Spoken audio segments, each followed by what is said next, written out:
Fine. जो next हमें concept पढ़ना है वो है इमर्जिंग टेक्नोलॉजीज के बारे में। इमर्जिंग का मतलब होता है अपकमिंग, नए टेक्नोलॉजीज के बारे में हमें इस चैप्टर में पढ़ना है। वो टेक्नोलॉजीज जिसका मैं बोल सकता हूं डेवलपमेंट प्लस प्रैक्टिकल एप्लीकेशन अभी फुल्ली रियलाइज नहीं हुआ है, मतलब जो अभी भी इवॉल्व हुए जा रहा है धीरे धीरे, वो सारे टेक्नोलॉजीज को हम पढ़ने वाले हैं इमर्जिंग टेक्नोलॉजीज के चैप्टर के अंदर। ठीक है, तो इन ऑल इमर्जिंग टेक्नोलॉजीज के चैप्टर में आपको समझ लेना 9 कंसेप्ट हमें पढ़ने हैं। सबसे पहला जो हम कंसेप्ट यहां पढ़ेंगे that is going to be of cloud computing. ठीक है, फिर हम पढ़ेंगे वर्चुअलाइजेशन के बारे में। तीसरा जो कंसेप्ट हमें पढ़ना है वो है ग्रिड कंप्यूटिंग। ठीक है, ये 3 हम पहले एक साथ करेंगे। फिर हम पढ़ेंगे मोबाइल कंप्यूटिंग के बारे में, बहुत ही इजी टॉपिक है मोबाइल कंप्यूटिंग। मोबाइल कंप्यूटिंग के साथ हम कंसेप्ट पढ़ेंगे ब्रिंग योर ओन डिवाइस का। BYOD का मतलब होता है ब्रिंग योर ओन डिवाइस। ठीक है, उसके बाद हम पढ़ेंगे वेब 3.0 के बारे में, 6 नंबर टॉपिक। इसको हमें पढ़ना है साथ में आर्टिफिशियल इंटेलिजेंस के और IoT होता है इंटरनेट ऑफ थिंग्स, ये हम एक साथ पढ़ेंगे। और लास्ट में हम एक टॉपिक पढ़ेंगे, बहुत ही सिंपल है, वो ग्रीन IT के बारे में। ठीक है, तो ये पूरे इस चैप्टर का हमारा एजेंडा रहेगा। क्लाउड कंप्यूटिंग पढ़ना है, वर्चुअलाइजेशन, ग्रिड कंप्यूटिंग, उसके बाद हम पढ़ेंगे मोबाइल कंप्यूटिंग और BYOD के बारे में। फिर है web 3.0, artificial intelligence, internet of things और लास्ट में ग्रीन IT का एक छोटा सा कंसेप्ट है। ठीक है, चलिए, so let us start with the first concept जिसका नाम है क्लाउड कंप्यूटिंग। ठीक है, आई एम वेरी श्योर कई बार आपने ये नाम सुना होगा क्लाउड कंप्यूटिंग, और ये इतना एक बज़वर्ड बन चुका है ना क्लाउड कंप्यूटिंग मतलब थोड़ा सा टशन वाला वर्ड भी है cloud computing. But trust me, majority of you मतलब सबने नाम तो सुना है कि क्लाउड कंप्यूटिंग क्या होता है, but most of us we hardly know कि ये क्लाउड कंप्यूटिंग है क्या। हमें सिर्फ ऊपरा ऊपरी थोड़ा बहुत नॉलेज है कि क्लाउड कंप्यूटिंग क्या है, but now today we are going to discuss at length कि ये है क्या कंसेप्ट, और आपको बहुत ही अच्छे से पिक्चर क्लियर हो जाएगा क्लाउड कंप्यूटिंग का। ठीक है, जब मैं क्लाउड कंप्यूटिंग की बात करता हूं तो ज्यादातर स्टूडेंट्स और सभी को सिर्फ एक ही चीज समझ में आता है कि सर हम इंटरनेट पे अपना डेटा स्टोर कर सकते हैं, ये है क्लाउड कंप्यूटिंग।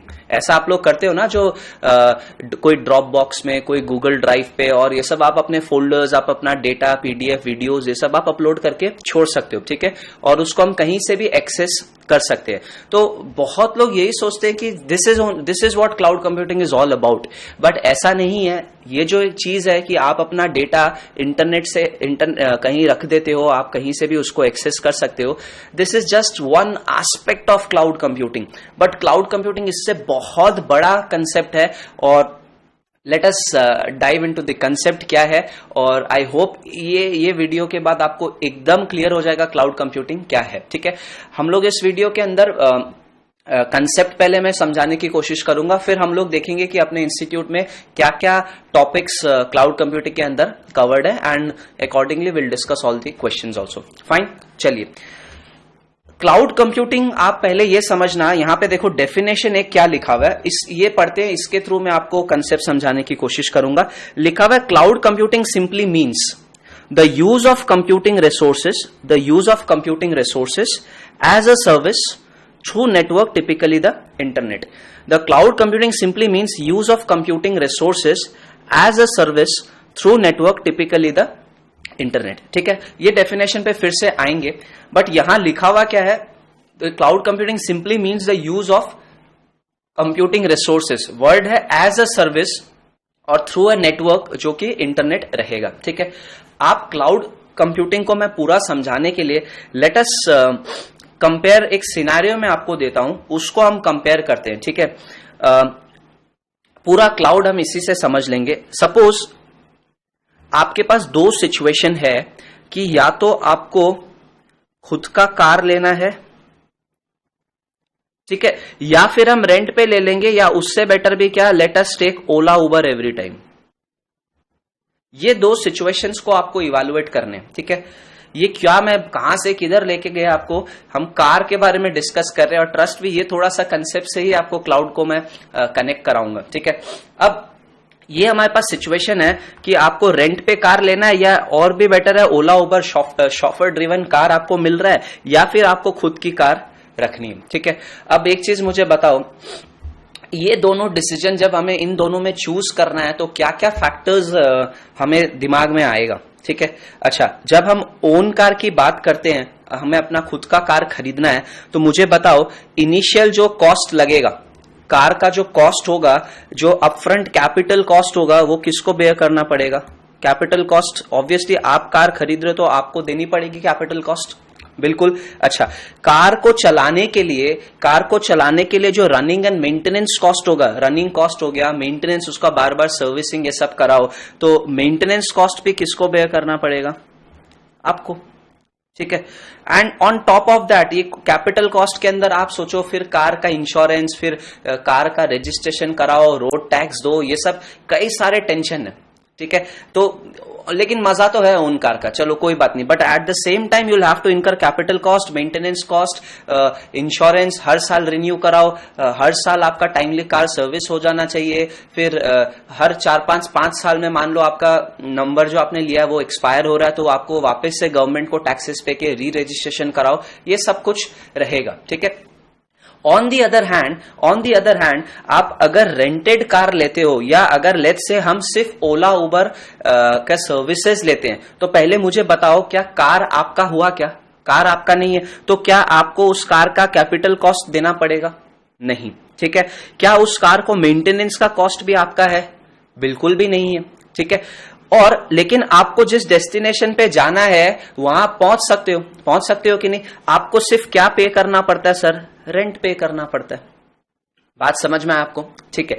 तो इससे दोनों में अभी जो मैं बहुत बेसिक में बता रहा हूं, दोनों में अभी क्या बेनिफिट हुआ आप खुद सोचो। मतलब खुद का कार रखने के लिए हमको, हाँ एक चीज तो मैं भूल भी गया, सबसे मेन तो पार्किंग का इशू। पार्किंग के लिए भी इतना पैसा देना पड़ता है हमें। अगर आप आज एक अपार्टमेंट खरीद के गाड़ी पार्क करने के लिए भी आपको पैसे देने पड़ते हैं। आप फ्लैट खरीद रहे हो, ठीक है, कार पार्क का भी आपको अलग से 5 लाख, 8 लाख, 2 लाख जो भी आपको अलग पेमेंट करना पड़ता है। That again is going to come into your capital cost. यहाँ पार्किंग का भी टेंशन नहीं अगर आप ओला उबर से सर्विस लेते हो। तो मेरा कहने का क्या मतलब है, please try and understand now. इस सिनेरियो में, सिनेरियो नंबर 2 में और ये सिनेरियो 1, सिनेरियो नंबर 2 में you don't own the vehicle, you don't own the infrastructure, you don't own the car, but still वो कार ओनर या जो भी ड्राइवर ओला उबर वाला आपको सर्विसेज प्रोवाइड कर रहा है एक कार का, एंड आपको सिर्फ उसके लिए क्या देना पड़ेगा? रेंट, ठीक है। तो अब हम दोनों सिचुएशन अगर इवैल्यूएट करते हैं, कुछ ना कुछ प्रोज एंड कॉन्स है। यहां आपका खुद का कार रहेगा तो कैपिटल कॉस्ट लग रहा है, मेंटेनेंस लग रहा है, सब कुछ लग रहा है, ड्राइवर रखोगे उसका पर मंथ का चार्जेस लगेगा। बट यहां पे सिर्फ हमें क्या करना पड़ रहा है? We are taking the services and we are paying rent, ठीक है। अच्छा, एक चीज और मान लो, हाँ आपने एक कार खरीद लिया, let's say car is a 4 seater, ठीक है। अब अचानक से मौसम मस्त हो गया, 7 फ्रेंड आप लोग साथ में हो, बोले कि आज तो चलो ड्राइव पे चलते हैं हम लोग। लेकिन ये एक 4 सीटर कार में 7 लोग कैसे बैठ के जाओगे? अब इमीडिएटली क्या होगा, या तो दूसरी कार खरीदो 7 सीटर एसयूवी, तो वो पॉसिबल नहीं है। बट यहां पे आप इजीली क्या कर सकते हो, आप अकेले जा रहे हो तो आप माइक्रो छोटा कार बुक कर लो। इफ यू आर 6-7 पीपल, आप एक एसयूवी बुक कर सकते हो। तो कहने का मतलब ये है कि एज पर योर नीड आपको जिस टाइप का कार चाहिए, जिस टाइप का रिसोर्स चाहिए, आप उसको यूज कर सकते हो, ठीक है। आपने एसयूवी 2 दिन के लिए बुक किया, आप इधर से कहीं चले गए तो एसयूवी आपको मिल जाएगा 2 दिन के लिए। फिर आया, फिर अपने रेगुलर काम के लिए अकेला एक कार आपको चाहिए तो आप माइक्रो एक छोटा कार बुक कर लो। तो कहने का मतलब है इस चीज में we have scalability and flexibility. Scalability का मतलब जब चाहिए आपको बड़ा कार मिल जाएगा, जब चाहिए आपको छोटा कार मिल जाएगा। स्केलेबिलिटी मतलब इलास्टिसिटी की मैं बात कर रहा हूं, अपने नीड के हिसाब से हमें रिसोर्सेस मिल जाएगा। तो भैया आराम तो है ही ना, यहाँ पे आराम है। तो देखो दोनों ही जगह, दोनों सिनेरियो, ये मैंने आपको क्यों बताया, ये अभी हम लोग क्लाउड कंप्यूटिंग से इसको कंपेयर करने वाले हैं। अब आप मेरी बात बहुत ध्यान से सुनना, ठीक है। अगर सेम सिनेरियो में अगर आपको बताता हूं, we will now discuss about cloud, ठीक है। मान लो आज इतने ऑर्गेनाइजेशंस है दुनिया में, सबको आईटी, सबको इंफ्रास्ट्रक्चर, डेटा सेंटर, ये सब की जरूरत होती है, ठीक है। अब बात यह है कि एक कंपनी है, मान लो आपके 10 दोस्त लोग ने मिलकर एक स्टार्टअप बनाया, ठीक है। अब वो स्टार्टअप बनाया तो इनिशियली खुद का, मैं यहां पे अब वर्ड लिख रहा हूं, ओन इंफ्रास्ट्रक्चर, ठीक है।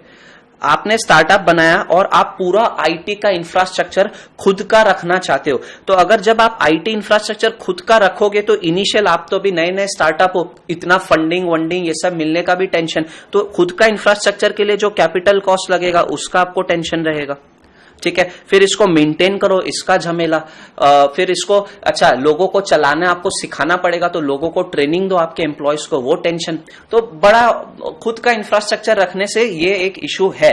हाँ, और फिर मान लो आपका स्टार्टअप ग्रो हो गया, तो ये जो आपने यहाँ सर्वर ये सब खरीदे थे, पता चला वो तो लेस पावरफुल है, या वो तो हमारा बिजनेस बढ़ रहा है तो हमें सर्वर को और भी बढ़ाना पड़ेगा, तो again it will need more capital so that you can increase the capacity of the servers, you can increase the power of the servers, आप और servers लेके आओगे। तो इससे अच्छा आज के दिन क्या होता है, जो कंसेप्ट मैं अब आपको बताने जा रहा हूं वो ये है कि rather than buying your own infrastructure, we can rent the infrastructure, we can take it on rent, और जो हमें रेंट पे प्रोवाइड करेगा उसको हम लोग बोलते हैं cloud service provider, cloud service provider.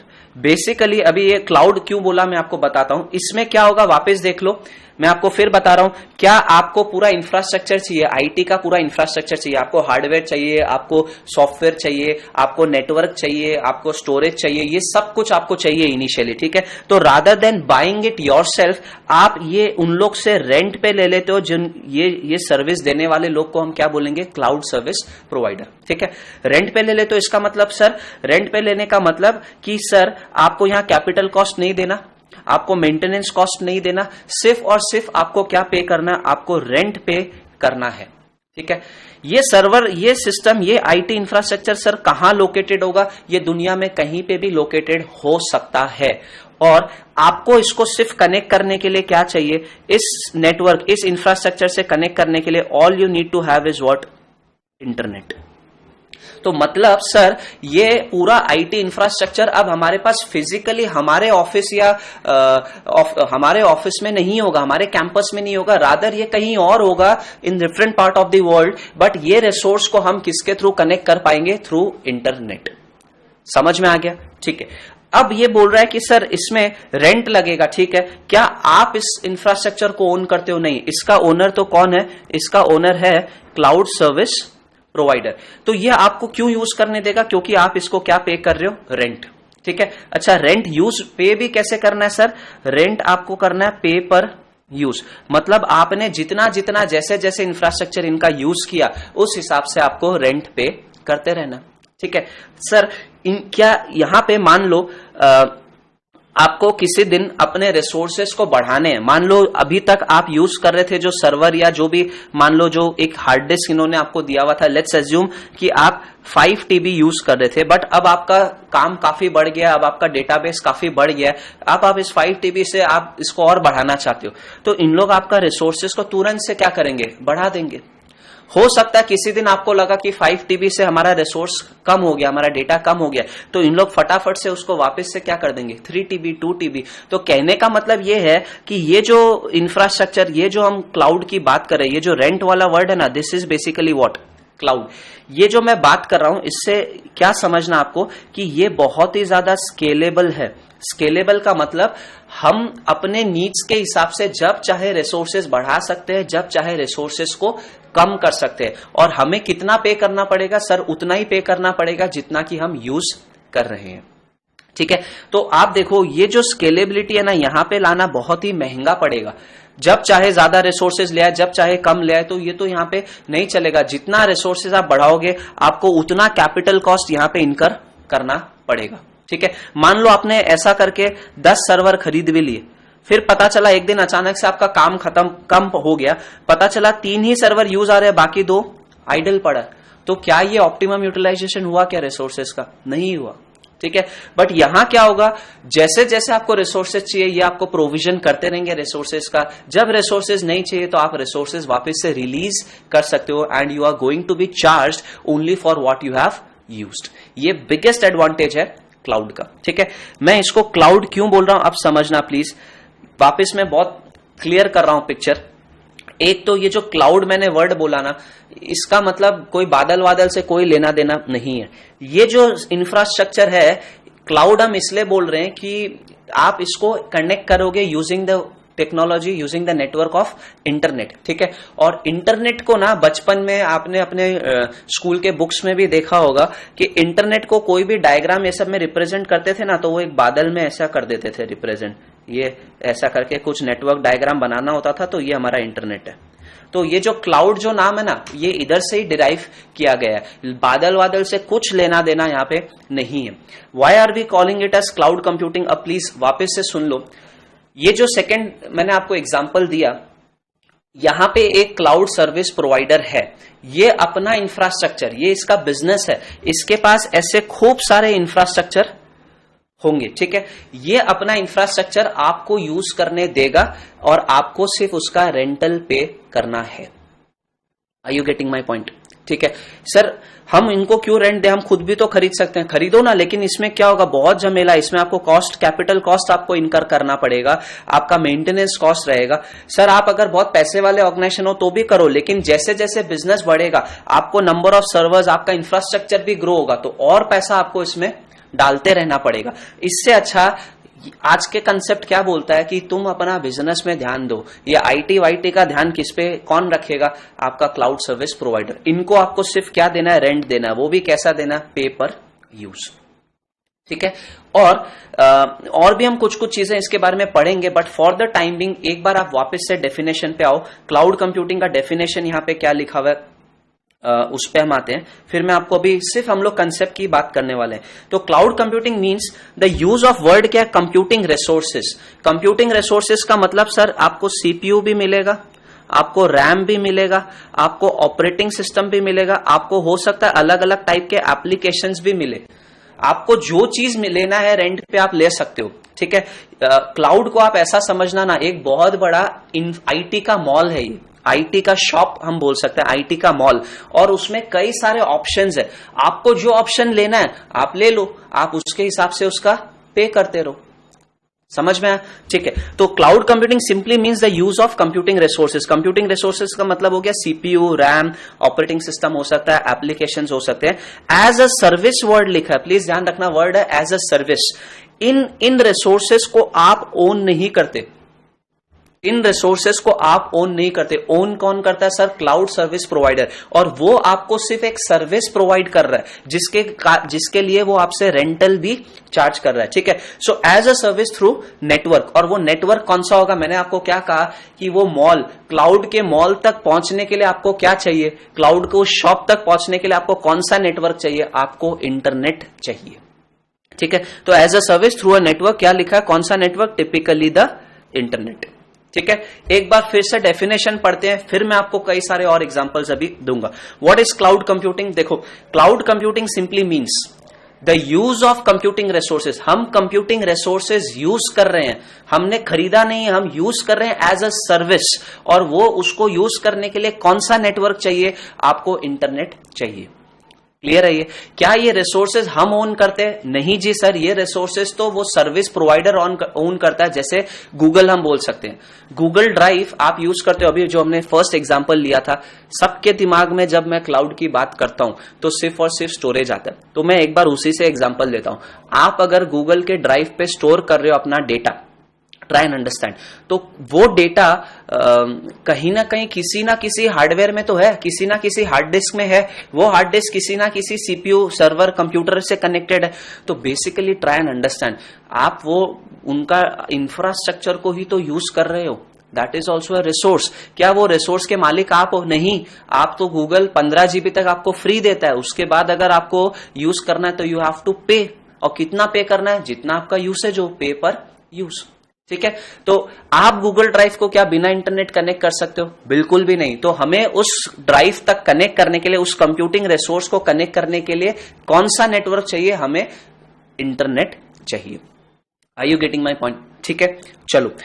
अच्छा, मैंने आपको एक चीज अभी और बताई कि इसको हम लोग क्लाउड वर्ड क्यों बोलते हैं, बादल से कोई लेना देना नहीं है। तो एक बस छोटा सा पॉइंट देखो, the internet is typically represented in network diagrams as cloud. The term cloud computing gets its name from the internet. ठीक है, चलो, ओके। अब एक चीज मुझे बताओ, अब हम लोग कुछ कुछ एग्जांपल्स यहां पे और लेते हैं। मैंने आपको यहां पे तो सिर्फ एक बेसिक चीज बताया कि खुद का कार और रेंटेड कार, ओला उबर, शॉफर ड्रिवन कार, ये इमेजिन कर लो। ये एनालॉजी से आपको क्लाउड समझ में आ जाएगा। उबर ओला का आप सर्विस यूज कर रहे हो, कार आपकी नहीं है, आपको डिजायर्ड डेस्टिनेशन तक वो पहुंचा देते हैं, बिल्कुल ना। तो ओनर उसमें हो सकता है और ड्राइवर ही हो कार का, आप सिर्फ उसके रिसोर्स को यूज किया आपने, ठीक है, एंड यू पे अकॉर्डिंगली। तो ये हमारा क्लाउड का आप एनालॉजी इसके कंपेयर कर सकते हो। ठीक है, अच्छा, अब कुछ कुछ बातें और मैं आपको बताता हूं। सपोज, लेट अस से नाउ ये हमारा क्लाउड सर्विस प्रोवाइडर है, ठीक है, ओके, और इसके पास ये इंफ्रास्ट्रक्चर है, ठीक है, और ये इंफ्रास्ट्रक्चर को यूज करने के लिए कई सारे ऑर्गेनाइजेशंस है। मान लो ऑर्गेनाइजेशन ए है, अलग अलग कंपनीज है। इन लोग सब कंपनीज को क्या चाहिए, लेट्स से 4 कंपनी है हमारे पास, इन सब कंपनीज अलग अलग जगह ये लोकेटेड है, इनको सबको आईटी इंफ्रास्ट्रक्चर चाहिए। तो इन लोग ने क्या सोचा कि rather than buying building and maintaining their own infrastructure, let us take the infrastructure on rent from home, cloud service provider. ठीक है, तो अब इन्होंने क्या किया, इन्होंने मान लो ये ए बैठा है कहीं इंडिया में, ये बैठा है यूके में, ठीक है, ये बैठा है यूएसए में, ये बैठा है ऑस्ट्रेलिया में। ठीक है, ये 4 कंपनीज है, चारों अलग अलग कंट्रीज में लोकेटेड है। ठीक है, अब इन लोग सबको आईटी इंफ्रास्ट्रक्चर रिक्वायर्ड है। मैं वर्ड बोल रहा हूं आईटी, मैं कोई स्पेसिफिक चीज नहीं बोल रहा, मैं आईटी बोल रहा हूं। बाय आईटी हो सकता है कोई को हार्डवेयर चाहिए, कोई को सॉफ्टवेयर चाहिए, कोई को नेटवर्क चाहिए, कोई को ओएस, बहुत सारे कुछ यहाँ पे हो सकते हैं। ठीक है, अब इन्होंने एबीसीडी ने क्या डिसाइड किया कि rather then building and developing या मेंटेनिंग देयर ओन इंफ्रास्ट्रक्चर, इन लोग क्लाउड सर्विस प्रोवाइडर से इंफ्रास्ट्रक्चर को क्या करेंगे, रेंट पे ले लेंगे। ठीक है, अब आप समझना, ये चारों लोग, ये चारों ऑर्गेनाइजेशन क्लाउड सर्विस प्रोवाइडर के से इंफ्रास्ट्रक्चर ले लेते हैं। ठीक है, ए, बी, सी और डी, ये अपने अपने लोकेशन से कनेक्टेड है इस पर्टिकुलर इंफ्रास्ट्रक्चर से। ये कैसे कनेक्टेड होंगे, इंडिया से ये सीएसपी के कैसे कनेक्टेड होगा, सर कौन सा नेटवर्क चाहिए होगा, इंटरनेट। ये कौन सा नेटवर्क चाहिए होगा, इंटरनेट। अलग अलग जगह लोकेटेड है, तो इन लोग सबको इंटरनेट का कनेक्शन चाहिए ताकि ये इस इंफ्रास्ट्रक्चर को कनेक्ट कर पाए। ठीक है, अब बहुत ध्यान से समझना, अब ये इंफ्रास्ट्रक्चर जो क्लाउड सर्विस प्रोवाइडर के पास है, इसमें एक ही इंफ्रास्ट्रक्चर में क्या बहुत सारे लोग आ गए? मैं ऐसा बोल सकता हूं ये ए यूज कर रहा है, बी, सी और डी। एक ही इंफ्रास्ट्रक्चर को बहुत ही मल्टीपल लोग यूज कर रहे हैं। ये क्लाउड का एक बेसिक कैरेक्टरिस्टिक्स है कि क्लाउड में क्या होता है सर, मल्टी टेनेंसी होता है।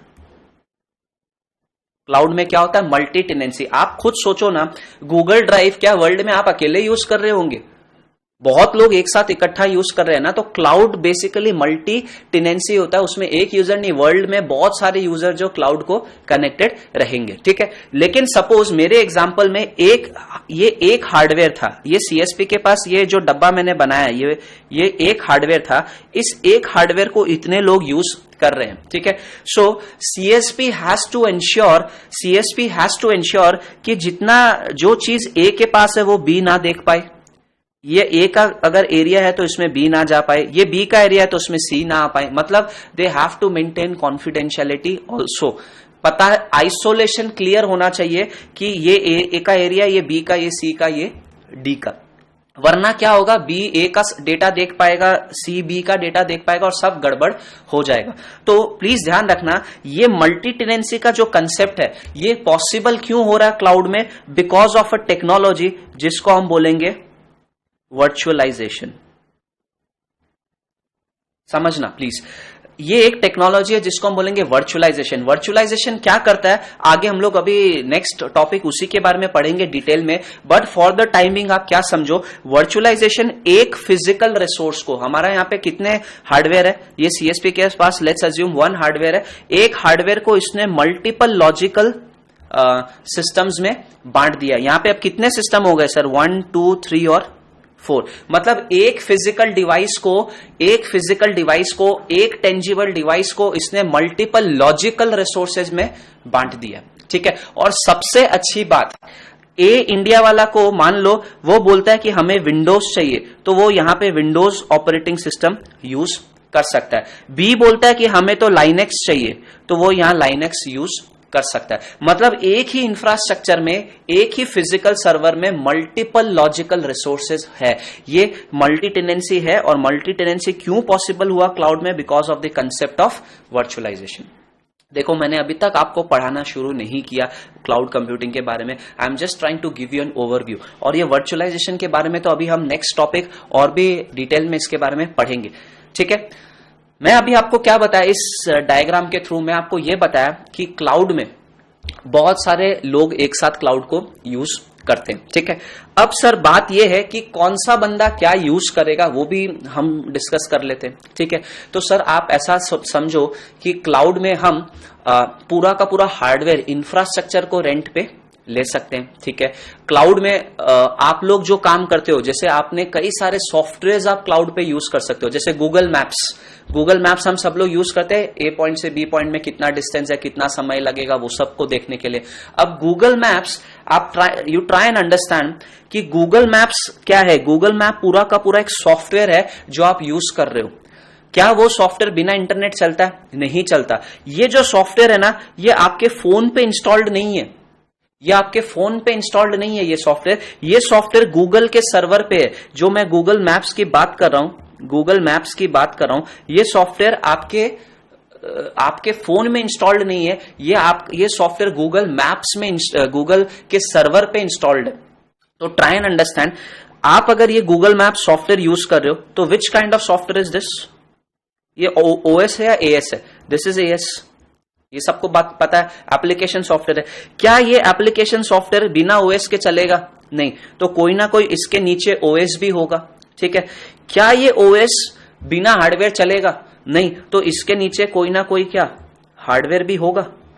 तो आप ये बात ध्यान रखो कि तुम अपने मोबाइल फोन को यूज करके जब गूगल मैप्स को कनेक्ट करते हो ना, तो you are ultimately using Google Maps software तो यूज कर रहे हो, लेकिन indirectly you are also using the underlying OS and the hardware, क्योंकि इसके बिना तो सॉफ्टवेयर चल ही नहीं सकता।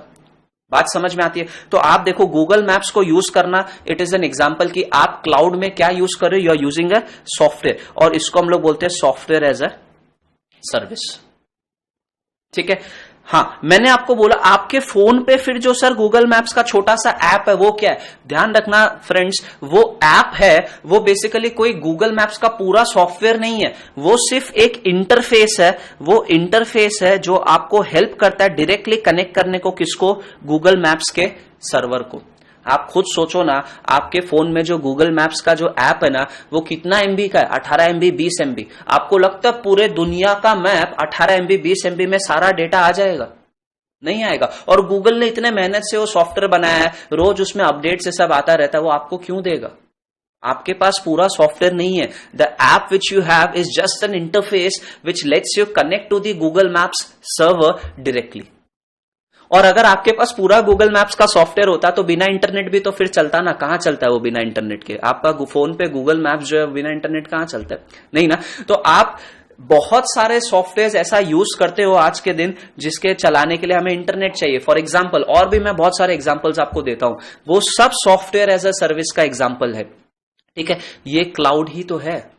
आप देखो और एग्जाम्पल देखो, आप लोग ईमेल करते हो, ईमेल सबने किया, तो Gmail is also example of software as a service.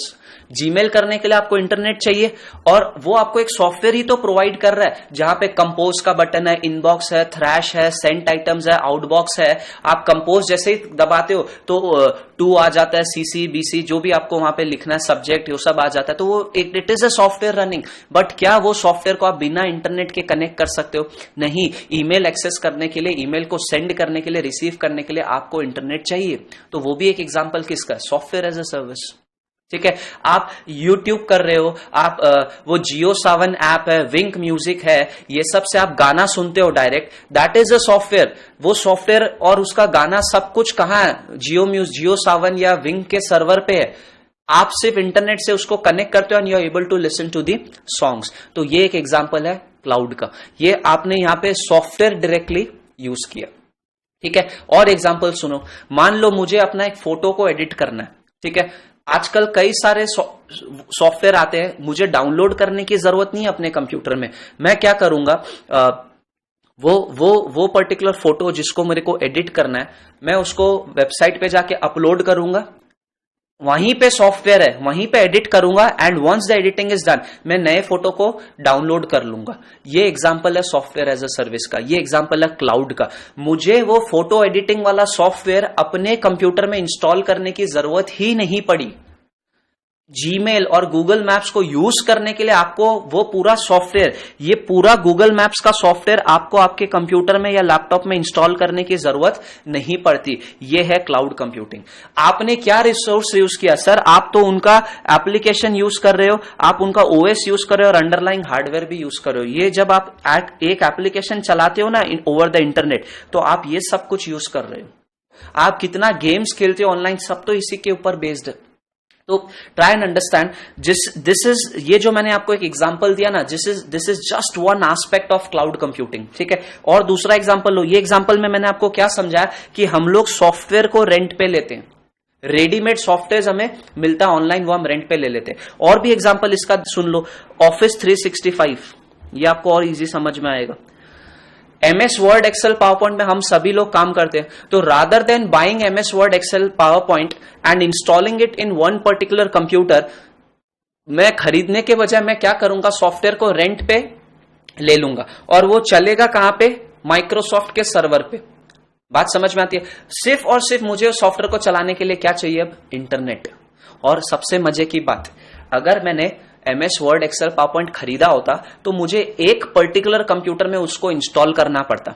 ठीक है। और मैं फिर उस सॉफ्टवेयर को इसी कंप्यूटर से चला सकता जिसमें वो इंस्टॉल किया हुआ है।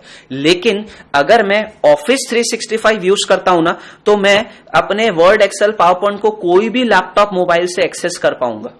मेरे पास तो सिर्फ एक यूजर आईडी पासवर्ड रहेगा। तो even if I am not carrying my laptop, I can access my Office 365 from my friends device, my parents device, from my mobile phone, from my tablet, any damn device you can think of. Only requirement is that particular device needs to have internet connection.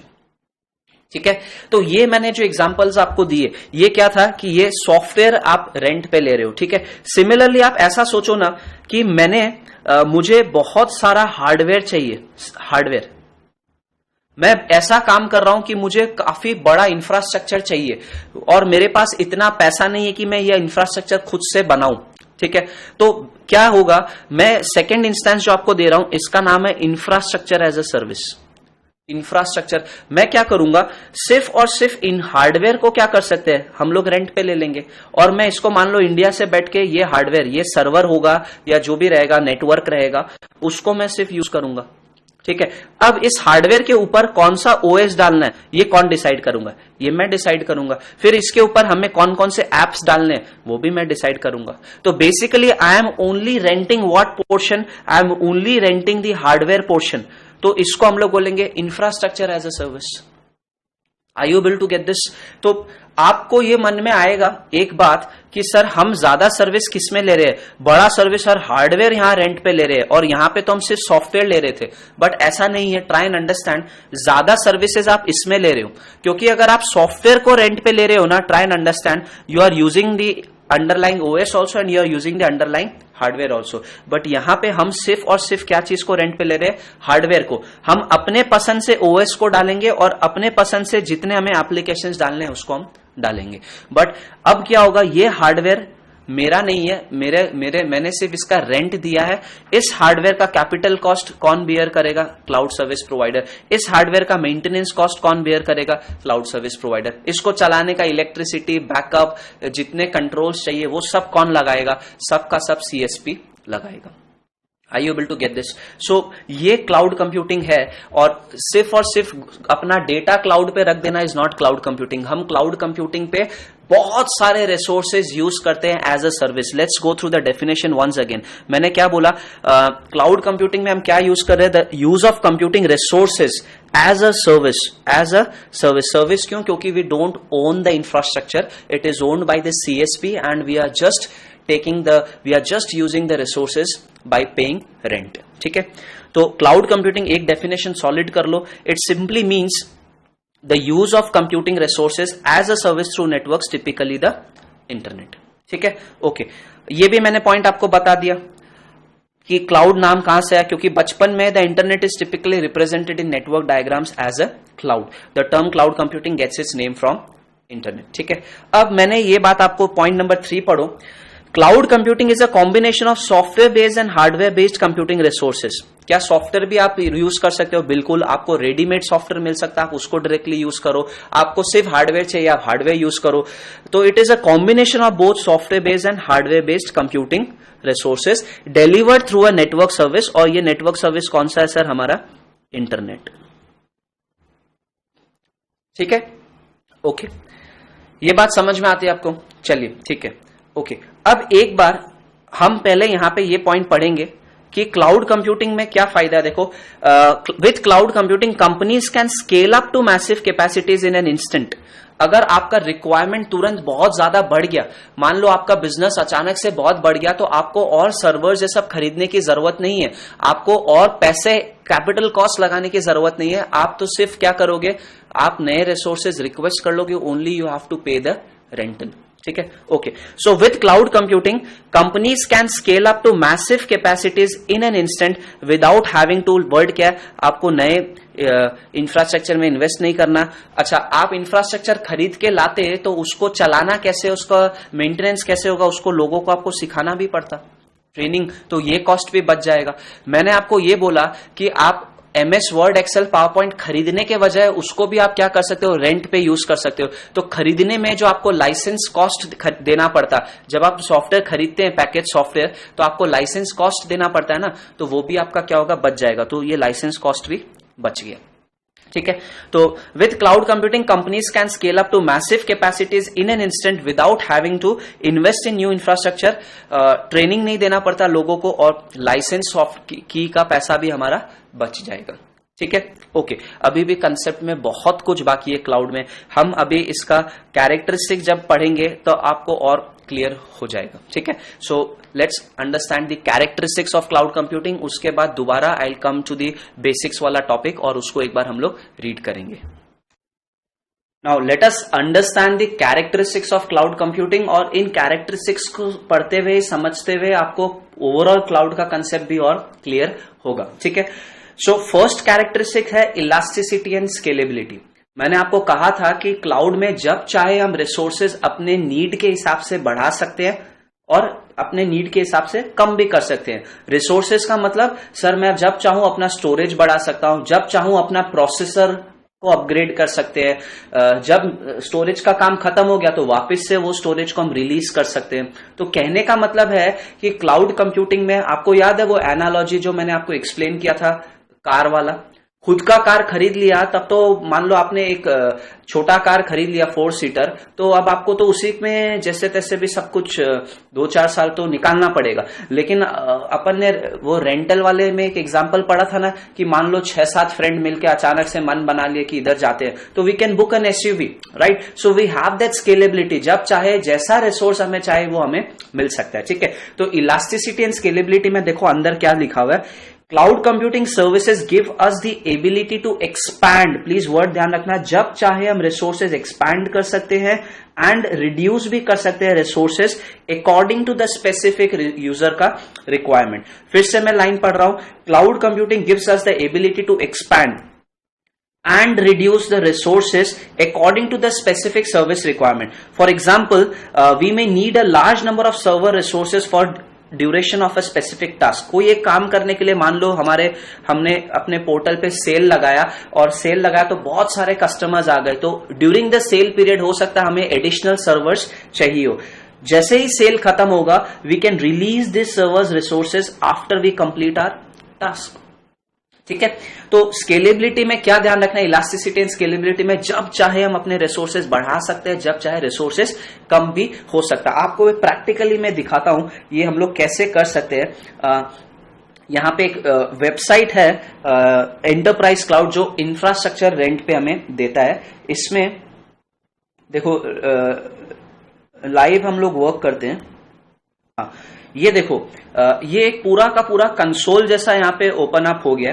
Try and understand. देखो अब क्या हो रहा है, ये हमें यहाँ पे इफ यू कैन सी कुछ फ्रंट एंड दिया हुआ है जिसके प्रोसेसर में 4 कोर्स है, वो dual core, 4 core, octa core वैसा होता है ना.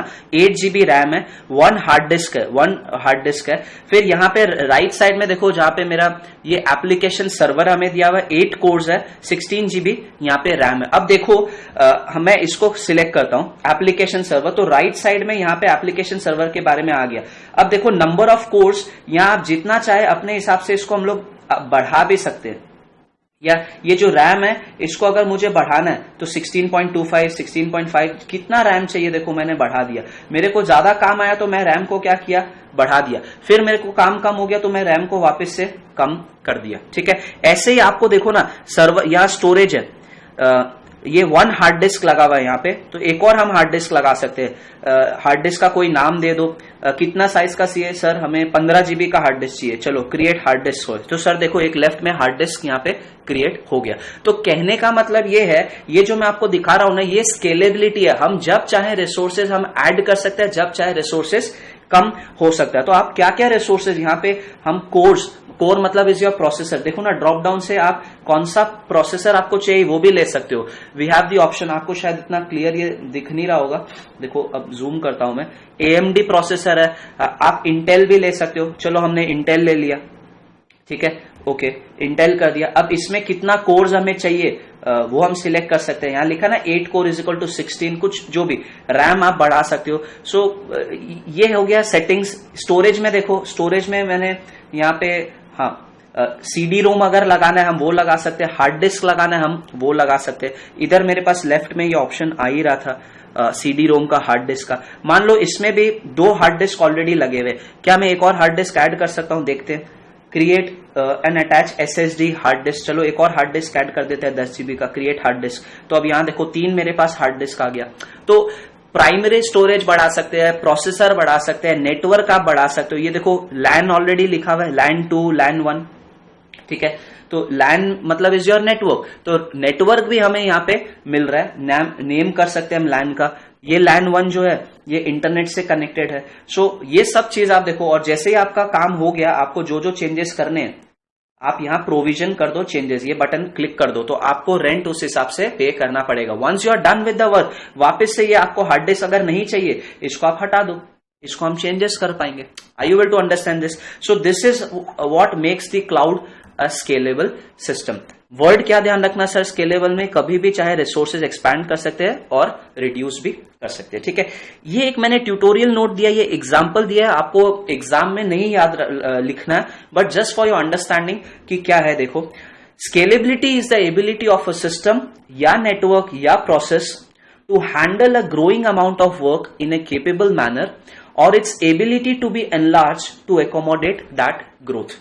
For example, consider an e-commerce portal selling gift items and lifestyle products that performs around 2000 transactions per week on an average. 2000 transaction ये e-commerce portal वाला करता है, ठीक है, okay.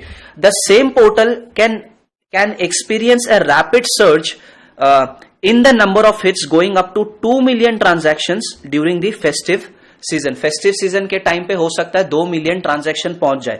In order to handle such sudden rise in volume, the servers, the storage and the network needs to scale upwards automatically to handle the. तो ये जो scalability है ना, ये अपने आप होता है. क्लाउड को पता चलता रहेगा नंबर ऑफ यूजर्स बढ़ रहे हैं तो आपके रिसोर्सेज ऑटोमेटिकली वो बढ़ा देगा। जैसे जैसे नंबर ऑफ यूजर्स कम हो रहे हैं तो आपके रिसोर्सेज ऑटोमेटिकली क्या हो जाएगा, कम भी हो जाएगा। क्लियर है? तो this is scalability and elasticity. Fine, चलिए सेकेंड कैरेक्टरिस्टिक्स हम पढ़ते हैं क्लाउड का, वो ये है कि this is an on demand service. ठीक है, तो आप जब ओला उबर से कार बुक करते हो वो ऑन डिमांड ही तो है। क्या वो कार तुम्हारे लिए परमानेंट आके खड़ा हो जाता 15 दिन के लिए? नहीं ना। So these are on demand services. Cloud में जो भी आप सर्विसेज लेते हो they are your on demand service, and since you don't own them, वो तो सीएसपी ओन करते हैं, तो they are not the permanent parts of our IT infrastructure. हमें जब ज्यादा रिसोर्सेज चाहिए ज्यादा रेंट पे ले लो, जब नहीं चाहिए तो छोड़ दो। तो पॉइंट देखो, because we invoke cloud services only when we need them, they are not the permanent parts of the IT infrastructure. This is significant advantage for cloud as opposed to internal IT services. Please ध्यान रखना, ये word mark करना, they are not the permanent parts of our IT infrastructure. हमने खरीद के नहीं रखा, हमारे ऑर्गेनाइजेशन के IT इंफ्रास्ट्रक्चर का परमानेंट पार्ट नहीं है। जब चाहिए तब लो, जब नहीं चाहिए रिलीज कर दो। So that is why we say कि ये ऑन डिमांड सर्विस है, जब आपको चाहिए आप इसको ले सकते हो। तो दो कैरेक्टरिस्टिक्स क्या क्या हो गया, इलास्टिसिटी एंड स्केलेबिलिटी पढ़ा, दूसरा हमने क्या पढ़ा, ऑन डिमांड। ठीक है, तीसरा है रेजिलियंसी, बहुत ही इंपॉर्टेंट पॉइंट। अब देखो क्या लिखा हुआ है, सपोज मैं फिर से एक एग्जांपल देता हूं। मान लो इधर बनाते हैं, आपने एक पूरा डेटा सेंटर, आपने पूरा इंफ्रास्ट्रक्चर खुद का रखा हुआ है। ठीक है, इसको बनाने का कॉस्ट आपका था, मेंटेनेंस कॉस्ट आपका, आपको इस पे बैकअप लेना पड़ेगा, और मान लो कोई सर्वर कुछ भी खराब हो गया तो आपके पास और कोई ऑल्टरनेटिव नहीं है। लेकिन सीएसपी वाले का ये बिजनेस है, उनके पास एक सर्वर नहीं मल्टीपल सर्वर्स होते हैं। तो इवन इन केस कोई एक पर्टिकुलर सर्वर या कुछ खराब हो गया, आपको पता भी नहीं लगने देंगे वो, और आपका काम ऑटोमेटिकली इससे कनेक्ट हो जाएगा। तो basically I mean to say resiliency क्या है, देखो, availability of the server is suppose to be high and more reliable as the chances of infrastructure failure are minimal. और इंफ्रास्ट्रक्चर फेल हो भी जाता है तो दे हैव रिडंडेंट सर्वर्स, बहुत मल्टीपल सर्वर्स है। आपने देखा फेसबुक सर्वर खराब हो गया तो फेसबुक 15 दिन चला नहीं, ऐसा नहीं होता, उनके सर्वर्स भी खराब होते हैं, but because they have multiple servers, they have redundant servers with them, आपका सर्विसेज में इंपैक्ट नहीं आता।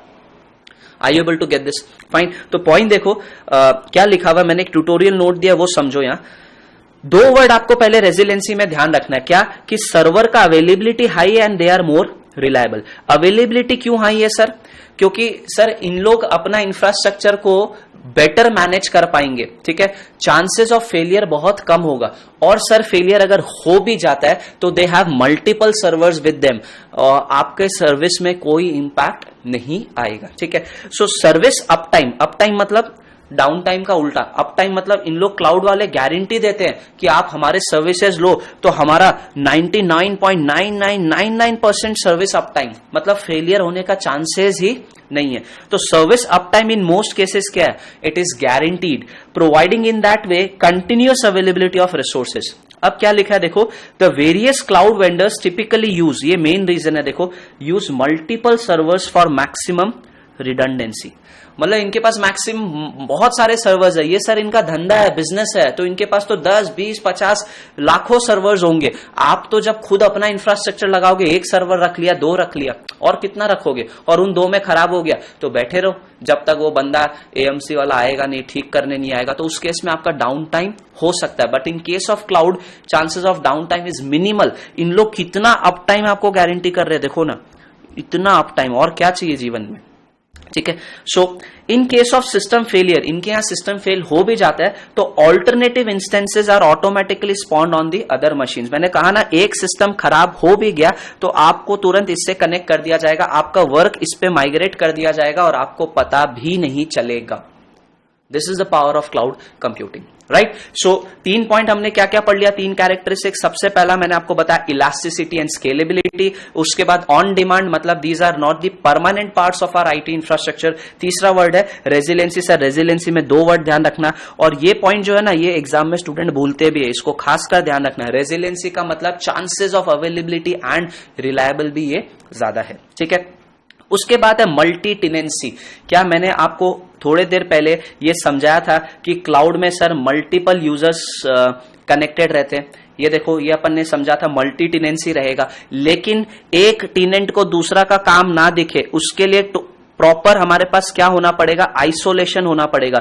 ये आइसोलेशन सर किस टेक्नोलॉजी के कारण किया जाता है? ये किया जाता है वर्चुअलाइजेशन के कारण। और मैं ये बोल सकता हूं कि वर्चुअलाइजेशन एक टेक्नोलॉजी है जो क्लाउड में काम आता है। Cloud and virtualization are not the same thing. We'll discuss on virtualization in the upcoming session. But for the timing आप ये ध्यान रखो कि क्लाउड में मल्टी टेनेंसी है, मतलब क्लाउड को बहुत यूजर्स एक बार में यूज करते हैं। और बट इन सब में आइसोलेशन के लिए हमें आइसोलेशन होना चाहिए, जिसके लिए हम वर्चुअलाइजेशन करते हैं। ठीक है, तो पॉइंट देखो, मल्टी टेनेंसी में क्या दिखना आपको, यहां लिखा है क्लाउड सर्विस प्रोवाइडर। एक बार यहां वर्ड पढ़ो, पब्लिक क्लाउड सर्विस प्रोवाइडर। ये पब्लिक क्या, अभी आपको थोड़े देर में समझ में आ जाएगा। हम different types of cloud computing पढ़ेंगे, तो उसमें पब्लिक क्या है, प्राइवेट क्या, आपको मैं समझाऊंगा। But for the time being, public cloud service providers often can host the cloud services for multiple users with in the same infrastructure. जो ऊपर डायग्राम बनाया, एक ही इंफ्रास्ट्रक्चर है, लेकिन इसको सर मल्टीपल यूजर्स यूज करेंगे, लेकिन ए को बी का काम, बी को सी का काम नहीं दिखना चाहिए। तो ये जो डब्बा फिजिकली एक है, लॉजिकली मेरे पास यहां 3 सिस्टम्स आ गए। ये क्यों पॉसिबल हुआ? Because of the technology of virtualization. ठीक है, so server and storage isolation में बी फिजिकल और वर्चुअल डिपेंडिंग ऑन द। तो आप ये ध्यान रखना, Public cloud service providers can often host cloud services for multiple users within the same infrastructure. Sir ये क्यों हुआ? बिकॉज ऑफ, आप नोट कर लो, वर्चुअलाइजेशन। ठीक है, चलो उसके बाद तो बड़ा सिंपल पॉइंट है, पे पर यूज। पे पर यूज का क्या मतलब है? मैंने आपको बोला हम क्लाउड में जितने टाइम के लिए रिसोर्सेज यूज करेंगे उस हिसाब से हमें पेमेंट करना पड़ेगा। So we pay for cloud services only when we use them, चाहे वो शॉर्ट टर्म हो चाहे लॉन्ग ड्यूरेशन का। तो जैसे जितना आप यूज करोगे उतना आपको पे करना है रेंटल्स। इससे अच्छी बात तो और हो ही नहीं सकती। ठीक है, चलो, और एक लास्ट पॉइंट, लास्ट कैरेक्टरिस्टिक जो हमें क्लाउड का पढ़ना है वो है वर्कलोड मूवमेंट। ठीक है, पहले तो मैं आपको कुछ ये पॉइंट पढ़ाने से पहले एक वर्ड बताता हूं जिसको ऐसे हम लोग समझ सकते हैं, डेटा सेंटर। ठीक है, डेटा सेंटर वर्ड क्या, देखो डेटा सेंटर वो जगह है, वो इंफ्रास्ट्रक्चर है जहां पे अब बहुत सारे सर्वर्स पड़े हुए रहते हैं। गूगल का सब डेटा सेंटर है जहां इतने सारे सर्वर्स है। आपका जीमेल, आपका फेसबुक में, इंस्टाग्राम पे आप जो फोटोज लगाते हो, कहीं ना कहीं वो किसी ना किसी इंस्टाग्राम के सर्वर में पड़ा हुआ है। वो सर्वर कहाँ है ये आपको भी नहीं पता, हो सकता है वो इधर हो। और ये सर्वर कहाँ रहते हैं? डेटा सेंटर के अंदर। तो what is data centre? Basically data centre वो इंफ्रास्ट्रक्चर है जहां पे सर्वर्स रखे जाते हैं। और ये कोई इतना छोटा डेटा सेंटर ये सब नहीं होता। अभी जो लास्ट फेसबुक का डेटा सेंटर था उसका साइज है 15 फुटबॉल ग्राउंड के बराबर, 15 फुटबॉल ग्राउंड्स। ठीक है, कभी यूट्यूब में डेटा सेंटर डाल के देखना तो आपको पता चलेगा कि how a data centre exactly looks like. ठीक है, अब मैं क्या बोलना चाह रहा हूं कि मान लो ये डेटा सेंटर, लेट्स अज्यूम कि कहीं पे यूरोप के कोई कॉन्टिनेंट में, लेट्स से यूके में है। ऐसा ही कंपनी का और भी डेटा सेंटर होगा कोई और दूसरा दुनिया के कोने में, लेट्स से ये ओशियाना ऑस्ट्रेलिया में है। ठीक है, एक डेटा सेंटर। नाउ अब यहां पे वर्कलोड मूवमेंट क्या लिखा हुआ है, ट्राई टू अंडरस्टैंड। ये डेटा सेंटर मतलब क्या? ये एक्चुअल में आपका क्लाउड है। ये किसके पास होगा? ये सीएसपी है, यही क्लाउड सर्विस प्रोवाइडर आपका। एंड अल्टीमेटली जब आप इंफ्रास्ट्रक्चर को कनेक्ट करते हो, you are connecting to this particular data centre. ठीक है, ओके। अब यहां क्या लिखा हुआ है देखो, वर्कलोड मूवमेंट में क्लाउड कंप्यूटिंग प्रोवाइडर्स मतलब CSPs, cloud computing providers can migrate workload across servers both inside the data center. मतलब अगर उनको लगा तो इस सर्वर से आपका काम को इस सर्वर में भी वो इधर उधर भेज सकते हैं। यहां लिखा ना, माइग्रेट कर सकते हैं। Cloud computing service providers can migrate workload across servers both inside the data centre. एक डेटा सेंटर के अंदर वो आपका काम यहां से यहां ले जा सकते हैं, या फिर हो सकता है एक डेटा सेंटर से यहां से काम आपका इस डेटा सेंटर के सर्वर में भी शिफ्ट कर दिया जाए। तो पॉइंट क्या लिखा हुआ है? Cloud computing providers can migrate workloads across servers both inside the data centre and across the data centre in different geographic area. ये क्यों पॉसिबल है? ये हम लोग, मैं आपको आगे बताऊंगा कंसेप्ट ये क्यों जरूरी होता है। मान लो मैं आपको ऐसा बोलता हूं कि कॉस्ट के कारण हो सकता है या कोई लीगल रेगुलेटरी रीजंस हो सकते हैं। मान लो ये सर्वर को यहां पे चलाने का कॉस्ट कम है, इस पर्टिकुलर कंट्री में कॉस्ट कम है, तो हो सकता है आपका काम को कुछ समय तक यहां पे शिफ्ट कर दिया गया हो और आपको पता भी नहीं चलेगा। ठीक है, मैं आपको फिर से बोल रहा हूं, देखो जीमेल या फेसबुक या इंस्टाग्राम, ये सब जो आप करते हो, आपका डेटा, आपका पिक्चर्स कहां अपलोडेड है, कहां स्टोर्ड है, ये आपको मतलब ही नहीं रहता। कभी जानने की कोशिश करे हो आपने कि आपका जीमेल में जितना सेंट आइटम्स है, इनबॉक्स है, गूगल के कौन से सर्वर पे पड़ा है? नहीं। As long as you are getting the services, you are happy, you are least bothered about the location कि आपका डेटा कहां पड़ा हुआ है। Are you getting my point? तो इन लोग क्लाउड सर्विस प्रोवाइडर वाले आपका डेटा, आपका कंटेंट हो सकता है विद इन डेटा सेंटर भी एक सर्वर से दूसरे में डाल दे या फिर अक्रॉस डेटा सेंटर्स भी भेज दे। ये एक कैरेक्टरिस्टिक्स है क्लाउड कंप्यूटिंग का। ठीक है, अच्छा ये ऐसा क्यों करेंगे सर? हो सकता है यहां पे कॉस्ट कम आ रहा हो, इस कॉन्टिनेंट में इस डेटा सेंटर को ऑपरेट करने का कॉस्ट कम आ रहा हो, या एक और रीजन हो सकता है रेगुलेटरी। आपका ये जो डेटा पड़ा था वो इस कंट्री में अलाउड नहीं है रखना, तो हम इधर रख देंगे। कोई भी रीजन हो सकता है। ठीक है, तो guys we are done with the characteristics of cloud computing. क्या क्या कैरेक्टरिस्टिक्स बताए एक बार फिर से देख लो। पहला जो कैरेक्टरिस्टिक्स आपने पढ़ा, इलास्टिसिटी एंड स्केलेबिलिटी। दूसरा है ऑन डिमांड। ऑन डिमांड में प्लीज ये वर्ड ध्यान रखना कि they are not the permanent parts of our IT infrastructure. तीसरा पॉइंट क्या ध्यान रखते हैं? रेजिलेंसी। रेजिलेंसी का मतलब सर इसका अवेलेबिलिटी हाई है, खराब भी हो गया तो हमें पता भी नहीं चलेगा, because they have multiple servers as backup with them, तो अवेलेबिलिटी भी हाई है। दो वर्ड ध्यान रखना सर, रिलायबिलिटी हाई है और अवेलेबिलिटी भी हाई है। Availability of the service is suppose to be high and also reliable. दो वर्ड प्लीज ध्यान रखना, हाई अवेलेबिलिटी एंड रिलायबिलिटी। ठीक है, मल्टी टेनेंसी में एक क्लाउड में बहुत सारे यूजर्स एक बार में एक्सेस कर पाते हैं, बट प्रॉपर आइसोलेशन होना जरूरी है। वो सर कैसे पॉसिबल होगा? Because of virtualization. उसके बाद पढ़ा पे पर यूज, ये बहुत ईजी है, आप लिख पाओगे। फिर है वर्कलोड मूवमेंट। किसको करना पड़ेगा? सीएसपी को करना पड़ेगा। कभी कभी आपका डेटा, आपका जो भी कंटेंट है वो एक सर्वर से with in one data centre दूसरे में वो माइग्रेट कर देते हैं, या फिर अक्रॉस डेटा सेंटर्स भी कर सकते हैं। तो ये 6 कैरेक्टरिस्टिक्स है क्लाउड कंप्यूटिंग का। ठीक है, नेक्स्ट जो हमें टॉपिक पढ़ना है ना, पहले हम पढ़ेंगे क्लाउड कंप्यूटिंग का कितने टाइप के क्लाउड कंप्यूटिंग एनवायरनमेंट है, पब्लिक, प्राइवेट, कम्युनिटी और हाइब्रिड के बारे में। फाइन।